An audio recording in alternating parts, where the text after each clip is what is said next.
पश्चिमी एशिया की धरती इस वक्त सुलग रही है और दूर बैठा अमेरिका फिर आग में घी डालने का काम करता दिख रहा है। हालात ऐसे हैं कि हर तरफ बेचैनी है, लेकिन वॉशिंगटन से आ रही आवाजें शांति की नहीं बल्कि दबाव और धमकी की गूंज बन चुकी है। जैसे दुनिया को नसीहत देने वाला अमेरिका कुछ अंदर ही अंदर बहुत बड़ा पका रहा हो। तो दुनिया को नसीहत देने वाला अमेरिका खुद हालात को और बिगाड़ने में जुटा है और अब उसकी नजरें ईरान पर टिकी हैं। डोनाल्ड ट्रंप के तेवर भी कुछ ऐसे ही नजर आ रहे हैं। बात शांति की, काम ताकत दिखाने के ज्यादा ईरान को 3 दिन का अल्टीमेटम देना और तेल पाइपलाइन अंदर से फटने की चेतावनी देना, ये सब ऐसे वक्त में जब हालात पहले ही नाजुक हैं। किसी समझदारी से ज्यादा बेवकूफी भरे बयान देना और बेवकूफी भरे शब्दों का प्रयोग करना एक ऐसी तस्वीर को ही पेश करता है। सवाल यही है कि क्या अमेरिका सच में समाधान चाहता है या फिर दुनिया को अपनी ताकत का एहसास कराने में ही लगा हुआ है। नमस्कार, विश्व युद्ध देख रहे हैं आप, मैं हूं आपके साथ शिका त्यागी।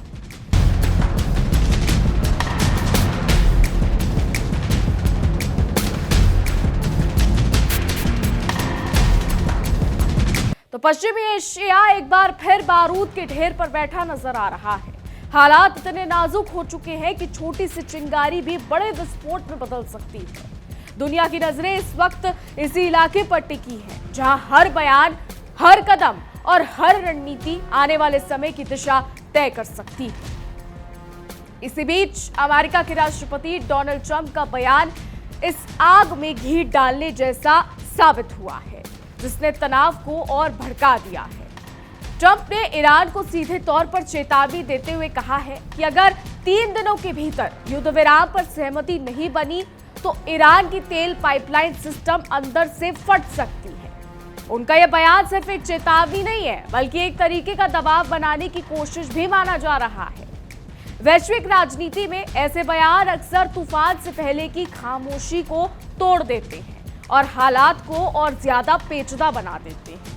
तो अमेरिका लगातार ईरान पर समुद्री और आर्थिक दबाव बढ़ा रहा है। ट्रंप ने साफ कहा कि अमेरिकी नाकेबंदी के चलते ईरान के पास तेल निर्यात के विकल्प खत्म होते जा रहे हैं। उन्होंने दावा किया कि जब तेल को जहाजों या कंटेनरों में नहीं भेजा जा सके तो पाइपलाइन सिस्टम खुद ही दबाव में आकर फट सकता है। अब ये बयान तकनीकी कम और रणनीतिक ज्यादा लगता है, मानो सीधे सीधे घुट्टों पर लाने की कोशिश यहां पर अमेरिका की तरफ से की जा रही है। लेकिन सवाल ये उठता है कि क्या ये कूटनीति है या दबाव की राजनीति? क्या अमेरिका सच में शांति चाहता है या अपनी ताकत का प्रदर्शन कर रहा है? कई बार लगता है कि ऊंट के मुंह में जीरा जैसी बात है, शांति की बात भी और साथ ही धमकी। तो ट्रंप का ये रुख साफ दिखाता है कि वो पीछे हटने के मूड में इस वक्त तो बिल्कुल नहीं है, चाहे हालात कितने ही बिगड़े क्यों न जाए। हॉर्मुज में नाकेबंदी को लेकर ईरान की अर्थव्यवस्था पर असर पड़ रहा है, क्योंकि ईरान से जो तेल बाकी देशों में जा रहा है उसको अमेरिकी नौसेना के सामने से होकर गुजरना पड़ रहा है। और अगर साफ शब्दों में कहे तो उसे अमेरिकी सेना का सामना करना पड़ रहा है। और अमेरिकी सेना क्या कर रही है? अमेरिकी सेना ईरान के उन जहाजों को पहुंचने ही नहीं दे रही, क्योंकि अमेरिका ये कहता है कि अगर ईरान अपने तेल के जहाज को दूसरे देशों में पहुंचा देगा तो फिर उसकी अर्थव्यवस्था को इससे मजबूती मिलेगी, उसके पास पैसा आएगा, जिसके बाद वो ताकतवर बनने की कोशिश करेगा। लेकिन अब नाकेबंदी के बावजूद ईरान का जो तेल कारोबार है वो फायदे में है।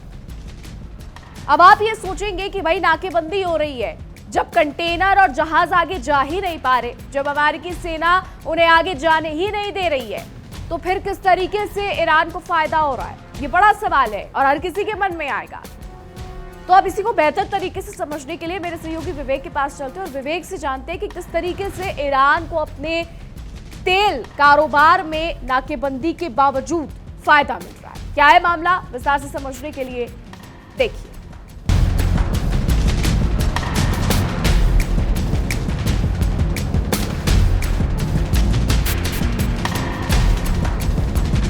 ईरान ने अप्रैल में अब तक का सबसे ज्यादा कारोबार किया है, यानी अब तक सबसे ज्यादा पैसा कमाया है। मार्च में ईरान ने किया था निर्यात 35.7 मिलियन बैरल ऑयल। लेकिन अप्रैल में ये कारोबार बढ़ गया। नतीजा चीन से दोस्ती। ईरान के तेल का बड़ा खरीदार है चीन जाता है ईरान के तेल के आधे से ज्यादा का हिस्सा। डार्क फ्लीट, पुराने टैंकर्स के इस्तेमाल से चीन पहुंचाया जाता है तेल। ट्रैकिंग से बचने के लिए डार्क फ्लीट का इस्तेमाल होता है, जिसमें शिप्स अपने ट्रांसपॉन्डर्स बंद कर देते हैं। समंदर के बीच शिप से दूसरे शिप पर तेल ट्रांसफर होता है, यानी तेल का जो मूल सोर्स है वो छिपाने की कोशिश होती है और ये तेल भारी डिस्काउंट पर मिलता है। अंतर्राष्ट्रीय बाजार की तुलना में ईरान अपने तेल पर चीन को भारी डिस्काउंट देता है। खरीदारों के लिए जोखिम उठाना भी फायदेमंद ही साबित होता है। अब ईरान के जो महत्वपूर्ण तेल ठिकाने हैं वो भी देख लीजिए। सबसे इंपॉर्टेंट है खार्क द्वीप, ईरान का सबसे महत्वपूर्ण ऑयल टर्मिनल। खार्क द्वीप से रोजाना करीब 1.5 मिलियन बैरल तेल एक्सपोर्ट होता है। खार्क द्वीप की ऑयल स्टोरेज क्षमता करीब 30 मिलियन बैरल की है। ओमान की खाड़ी में मौजूद जस्क टर्मिनल दूसरा अहम टर्मिनल है, जो होर्मुज से बाहर होने के बावजूद तेल निर्यात जारी रखता है। फिर लावन द्वीप और सीरी द्वीप और बंदर अब्बास भी तेल निर्यात का अहम केंद्र है। ईरान के ऑयल फील्ड्स को भी जान लीजिए। अहवाज क्षेत्र ईरान के सबसे बड़े ऑयल फील्ड के तौर पर जाना जाता है। रोजाना करीब 7.5 लाख बैरल तेल का उत्पादन होता है। गचसारन क्षेत्र है ईरान की दूसरी बड़ी सबसे ऑयल फील्ड। गचसारन में हल्के कच्चे तेल का उत्पादन होता है। अहवाज के पास ही मारून ऑयल फील्ड है। साउथ पार्स दुनिया का सबसे बड़ा गैस फील्ड है। अब ऑयल रिफाइनरी कहां है? अबादान रिफाइनरी ईरान की सबसे पुरानी और बड़ी रिफाइनरी में से एक है। बंदर अब्बास में मौजूद Persian gulf star refinery Iran के लिए अहम पेट्रोल उत्पादन का सोर्स। मध्य ईरान के लिए इस्फहान और उत्तरी ईरान के लिए अहम है तेल रिफाइनरी जो इस इलाके में मौजूद है।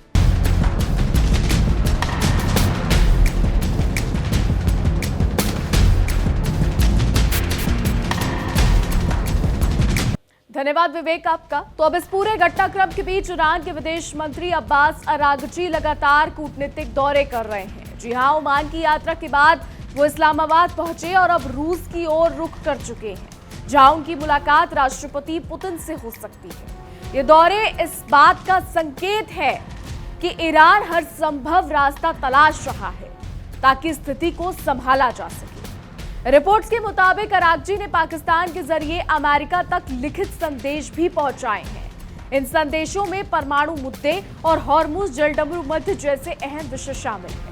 हालांकि इन संदेशों को औपचारिक वार्ता का हिस्सा नहीं माना जा रहा, जिससे ये साफ है कि दोनों देशों के बीच सीधी बातचीत अब भी ठप पड़ी है। इसी दौरान क्षेत्र में तनाव और बढ़ता जा रहा है। इजरायल और हिजबुल्लाह के बीच आरोप प्रत्यारोप का सिलसिला तेज हो गया है। इजरायल के प्रधानमंत्री नेतन्याहू ने हिजबुल्लाह पर संघर्ष विराम तोड़ने का आरोप लगाया है, जबकि हिजबुल्लाह ने इन आरोपों को सिरे से खारिज कर दिया और कहा कि वो सिर्फ जवाबी कार्रवाई कर रहा है। तनाव के इस माहौल में ईरान ने अपने यहां एक संगठन से जुड़े व्यक्ति को फांसी पर लटकाने का फैसला कर लिया है। उस पर सुरक्षा बलों पर हमले में शामिल होने का आरोप था। ये कदम भी इस बात का संकेत देता है कि अंदरूनी स्तर पर भी हालात बेहद सख्त और संवेदनशील बने हुए। हालांकि रिपोर्ट्स ये दावा कह रही है कि फांसी को लेकर कुछ बातचीत ईरान में जो है, कुछ मसला जो है ईरान में चल रहा है। हालांकि इसकी कोई आधिकारिक पुष्टि नहीं है, रिपोर्ट्स ये दावा कर रही है। वही बात करें अगर अमेरिका की, तो अमेरिका के साथ संभावित बातचीत से पहले ईरान ने अपना रुख बिल्कुल साफ कर दिया है। उसने कहा है कि वो परमाणु संवर्धन पर किसी भी तरह की पाबंदी वाले समझौते को स्वीकार नहीं करेगा।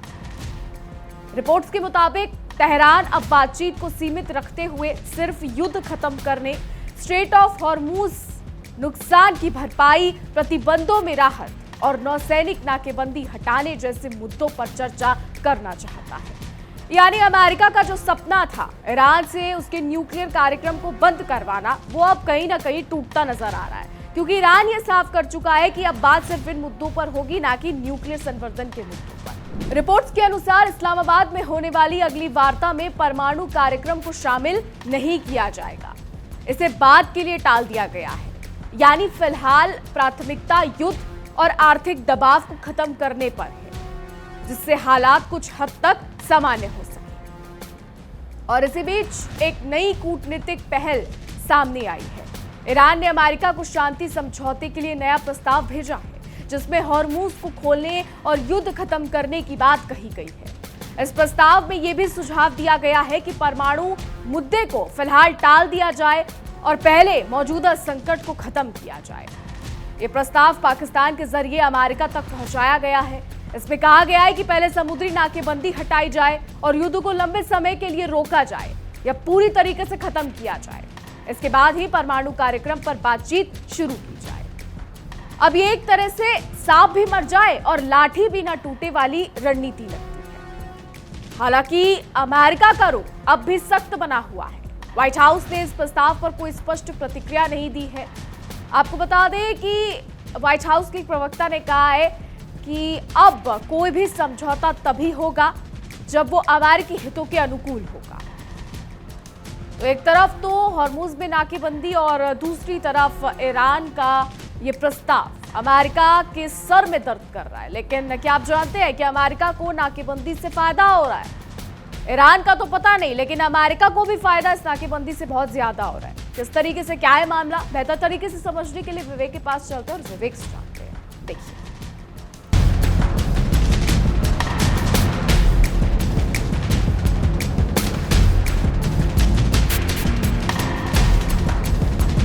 ईरान के तेल निर्यात और बंदरगाहों को ब्लॉक करना है, ईरान पर समझौते के लिए दबाव बनाना है।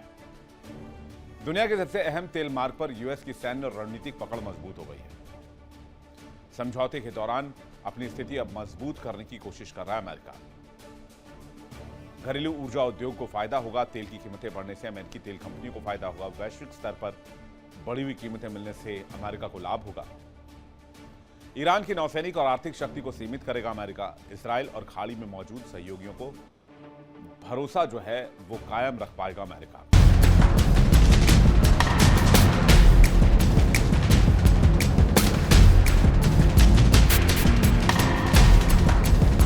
बहुत शुक्रिया विवेक। तो देखा आपने किस तरीके से अमेरिका को फायदा हो रहा है। अब बात करेगा ट्रंप की, तो ट्रंप ने भी साफ संकेत दे दिया है कि वो अभी नाकेबंदी हटाने के मूड में नहीं है। उनका कहना है कि ईरान पर दबाव बनाए रखना जरूरी है। लेकिन यहां सवाल ये उठता है कि क्या ये दबाव हालात को संभालेगा या आग में घी डालने का काम करेगा।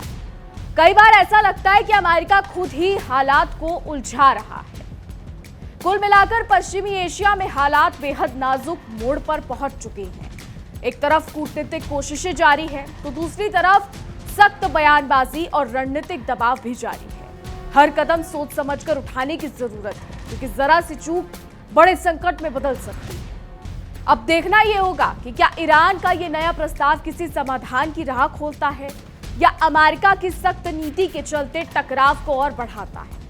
फिलहाल दुनिया की नजरें इसी पर टिकी है कि आने वाले दिन शांति की राह दिखाएंगे या संघर्ष की आग को और भड़काएंगे। अब यह देखना होगा, क्योंकि ट्रंप ने भी साफ कर दिया है कि फिलहाल नाकेबंदी हटाने का उनका कोई इरादा नहीं है। उनका साफ कहना है कि दबाव ही ईरान को झुकाने का सबसे बड़ा हथियार है। लेकिन यहां पर एक बड़ा सवाल खड़ा होता है कि क्या हर मसले का हल दबाव और धमकी ही है, या फिर ये वही पुरानी कहानी है जहां जिसकी लाठी और उसकी भैंस वाला खेल यहां पर खेला जा रहा है और ताकत के दम पर अपनी बात मनवाने की कोशिश हो रही है। अमेरिका का ये रवैया कहीं ना कहीं हालात को सुलझाने के बजाय और उलझाकर या फिर और उलझाता नजर आता है। एक तरफ बातचीत की बात, दूसरी तरफ सख्ती। ये दोहरी नीति साफ दिखाती है कि मामला सिर्फ शांति का नहीं बल्कि वर्चस्व का भी है। कई बार ऐसा लगता है जैसे ऊपर से शक्कर और अंदर से जहर वाली बातें कूटनीति की, लेकिन इरादे पूरी तरह से दबाव पर। तो पश्चिम एशिया इस वक्त एक ऐसे मोड़ पर खड़ा है जहां हर फैसला बेहद अहम है। जरा सी चूक पूरे इलाके को बड़े संघर्ष में झोंक सकती है। ईरान अपनी शर्तों पर अड़ा है, तो अमेरिका अपनी ताकत दिखाने में पीछे नहीं हट रहा। ऐसे में डर यही है कि कहीं ये टकराव चिंगारी से भड़कती आग बनकर पूरे क्षेत्र को अपनी चपेट में ना ले ले। अब पूरी दुनिया की नजरें इसी पर टिकी है कि आगे क्या होगा। क्या बातचीत से कोई रास्ता निकलेगा या फिर टकराव और गहराएगा। हालात जिस दिशा में बढ़ रहे हैं वहां समझदारी की जरूरत है। लेकिन अगर यही रवैया जारी रहा तो वो दिन दूर नहीं जब हालात हाथ से निकलते हुए पानी की तरह बेकाबू हो जाएंगे और फिर संभालने के लिए या फिर संभालना किसी के बस में नहीं रहेगा। आखिरकार सवाल सिर्फ ईरान और अमेरिका का नहीं रह गया है, बल्कि पूरे पश्चिमी एशिया की स्थिरता दांव पर लगी है। एक तरफ कूटनीति की बिसात बची है तो दूसरी तरफ ताकत का खेल खुलेआम खेला जा रहा है। अगर यही रवैया जारी रहा तो हालात नाच न जाने आंगन टेढ़ा जैसे बहानों से नहीं संभेंगे, बल्कि खुलकर बिगड़ेंगे और इसकी आंच पूरी दुनिया को झुलसा सकती है। अब वक्त है फैसले का, या तो समझदारी से रास्ता निकलेगा या फिर टकराव का तूफान सब कुछ बहा ले जाएगा।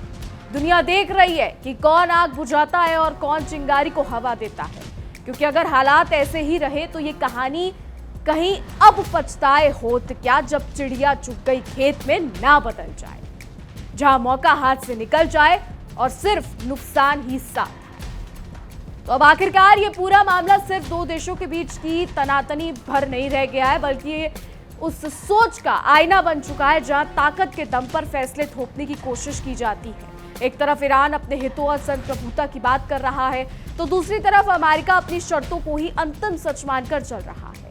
ऐसे में हालात आग में घी डालने वाले ही बनते जा रहे हैं, जहां हर बयान तनाव को कम करने के बजाय और भड़काने का काम कर रहा है। अगर यही रवैया जारी रहा तो ये टकराव किसी एक सीमा में सिमट कर नहीं रहेगा, बल्कि पूरे क्षेत्र को अपनी चपेट में ले सकता है और तब हालात संभालना किसी के बस में नहीं होगा। तो अब दुनिया एक ऐसे मोड़ पर आ खड़ी हुई है जहां हर कदम का असर दूर तक जाने वाला है। जरूरत इस बात की है कि जिद और दबाव की राजनीति से ऊपर उठकर समझदारी दिखाई जाए, लेकिन मौजूदा हालात देखकर लगता है कि कोई भी पक्ष पीछे हटने को तैयार नहीं है। अगर समय रहते सही फैसला नहीं लिया गया तो ये पूरा घटनाक्रम अब पछताए होत क्या जब चिड़िया चुग गई खेत की मिसाल बन सकता है, जहां बाद में सिर्फ अफसोस ही हाथ आता है। दुनिया की नजरें टिकी हैं और आने वाले दिन तय करेंगे कि ये कहानी शांति की तरफ मुड़ेगी या फिर संघर्ष की आग में और गहराई तक जलती चली जाएगी। बहरहाल आने वाला समय ये तय करेगा कि क्या कुछ होता है। फिलहाल हमारी आज की रिपोर्ट में बस इतना ही। क्या कुछ राय है आपकी इस पर, क्या कुछ सोचते हैं, कमेंट्स के जरिए जरूर बताइएगा। और ऐसी देश और दुनिया की तमाम बड़ी खबरें जानने के लिए देखते रहिए इंडिया डेली, और युद्ध से जुड़ी तमाम अपडेट्स जानने के लिए देखते रहिए हमारा खास शो विश्व युद्ध। देखिए इंडिया डेली 24/7 अब आपके स्मार्ट टीवी पर। इंडिया डेली मौजूद है सभी डिजिटल प्लेटफॉर्म पर लाइव और लगातार। इंडिया डेली 24/7 हर दिन राष्ट्र को समर्पित।